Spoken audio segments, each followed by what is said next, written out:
profoundness, and witticisms, splintering of soul memories, Tim. Or something like that. I lost track. I'm going to have to listen back to the show and just hear how good I am. Yeah, something like that. I don't know. You're brilliant. I love the fact that, people say those things, you're just sitting there shaking your head and staring at the ceiling oh, God. Now Joyce has me feeling insecure. Why? Because I'm thinking there's going to be a new co-host on the show. No, Tim, not you shouldn't feel insecure. You should feel better because you're surrounded by my brilliance. By the miracle that is me, right, Joyce? Isn't that the way you should look at it? Absolutely, 100%. Then you can kiss my ring after the show. I will, twice. Are we soulmates, Joyce? Not you and I, Tim and I. I mean, how do we find out? Are we stuck together? I mean, are we together because, we met 25, 30 years ago. We've been friends ever since. And this connection, this creation, brothers kind of thing, even though we grew up separately under different, lifestyles and everything. How do you figure that out? Or and maybe that's controversial if you're not gay men to think that you have soulmates that are guys. I don't think you have to be gay. I think that... Sorry, Tim. The fact is that if you have an enduring relationship like that, and it can be a very close business relationship, it can be a love relationship, it can be someone that is a great friend, there's usually a bonding that occurs over a period of time, and there's a deep understanding, and you kind of almost can read each other's mind, and you function as one unit.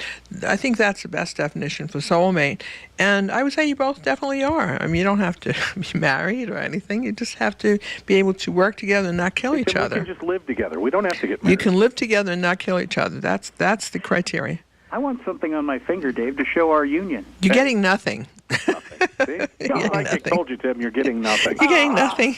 Get used to it. I feel so rejected. If you have questions and you'd like to chime in with our guest, psychic medium Joyce Keller, one of Oprah's favorites, I might add. Really? How does that feel to have on? You say, you're telling me brilliant and profound, but, geez, you're buddies with Oprah. Well, I don't know if buddies is quite right. I think she probably forgot me 5 minutes after she met me. But, Oprah has many friends. I like to be included as one of them. But the list is long, and she's doing well. Let's say that. All right, good deal. Let's grab some calls here. People that might have questions for you. Sure. Maria in Minneapolis, welcome to the show. What's your question? Hey, Joyce. Hi, Maria. Nice to meet you. You too.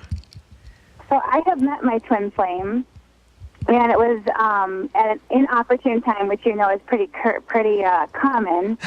And the push and pull of the relationships can be very stressing because there's a chaser and there's a runner, and oftentimes it takes sort of a last straw of the runner going, I'm not going to try kind of thing, and let's not talk anymore. And then the chaser goes, F it, I don't want anything to do with that.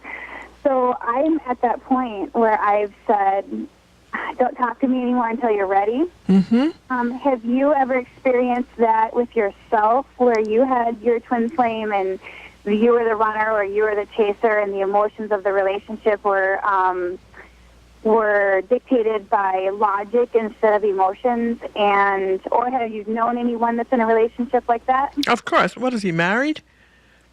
No. Or in another relationship? Well, sure, that happens to everyone. He's psychic. I'm psychic. He's psychic as well, and he sees ghosts, and I can hear them, and he reads people, and I read people, and we're telepathic together. But everyone in his life, his mom, his dad, his brother, his sister, they're all dead. And his ex-wife cheated on him. So the only live, loving person in his life is his daughter, who's 9. Mm. And so oftentimes I think that when you've lost so much in your life and you have this unconditional love of your child, that's never going to go away. There's no fear there, you know what I mean? Right. And so when you have the complexity of the twin flame relationship, you have both people have karmic issues they have to deal with. That's for sure. In order for the soul to become one again. Do you know what I mean? Absolutely. Well, you know what? You have someone else coming into your life, though. So, I know that he has his daughter and he has suffered tremendous losses. But as far as you're concerned, you have big changes occurring around you, Marie. I mean, you have some choices coming up this summer. You ready for a big choice? That's good. That's interesting that you should mention that because I've already seen that as well. Yes, absolutely. And you're a really good psychic. Are you doing readings? Not intentionally. I've read a few celebrity psychics unintentionally and pissed one off and made one really happy. Good. But I'm being attuned to be a Reiki healer this weekend at the Meta Institute. Oh, congratulations! That's great. Yeah. Yep. But yeah, I know that there's some big changes coming up, and not just this summer, but also September, October time as well. So. Well, you're going to do really well. What you're saying. No, it's really great. You're going to do really well with the Reiki healing. So good for you and the Meta Institute. I mean, you're doing all the things you're supposed to do. You're making the right choices, Maria. I'm very happy to hear that. Thank you, Maria. We appreciate it. Do you know anybody? I mean, back to my question, do you have any experience with the twin flame push, pull, run, chaser dynamic? Absolutely. Every single day of my life, not in my own personal relationship, but in the readings that I do, it's probably the most common question, the most common problem, because it's so perplexing, and it tests our integrity, and it tests our judgment, which is great. That's what we're here for.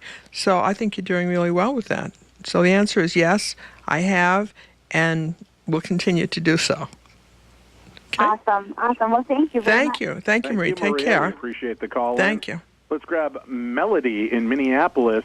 And if you'd like to call in, 651-989-5855, 651-989-5855. If you have questions regarding dreams, soulmates, twin flames, if you'd like to know better about communicating and how to make that connection with the other side, or if you think you've got something with you now in an attachment, let's see if Joyce can tune in and let you know about that as well. Attachments. Melody, welcome to the show. What's your question? Well, thanks. I'm enjoying your conversation tonight. I realize that we're all here to learn, go through different lessons, and I guess, as a mom of an addict who is in recovery and relapsing and having my own health problems, I've relied on angels quite heavily to carry me through by, like I would say, give me signs that you're around, and I would constantly find feathers, see sparkles of light. Wow. Whatnot, have dreams and of family members of like my grandpa speaking to me in my dreams and coming to me and telling me it's not like we thought it would be, him on the other side, and I'd see my grandma there, and my grandparents come to me at night in visions and dreams and comfort me. But I'm just wondering, you said something about like when things get so tough that you can, I don't know how you worded it, like break. Yeah, you come to the breaking point. It's too tough, and it just seems like we've been carrying this load for years and years and worrying about my son. You're going to do fine. I know that's not the thing to do, and I try not to, but... Look, he's going through a really difficult period of addiction. You know who's very helpful? Archangel Michael. He's around you, and he says, call on me. Once you do that, you actually use his name, and you say, Archangel Michael, I really want you to help my son. He's going to step up his efforts for you. But a lot of times you really do have to ask. I know you're working with angels, and they are helping you a lot, Melody, but they'll help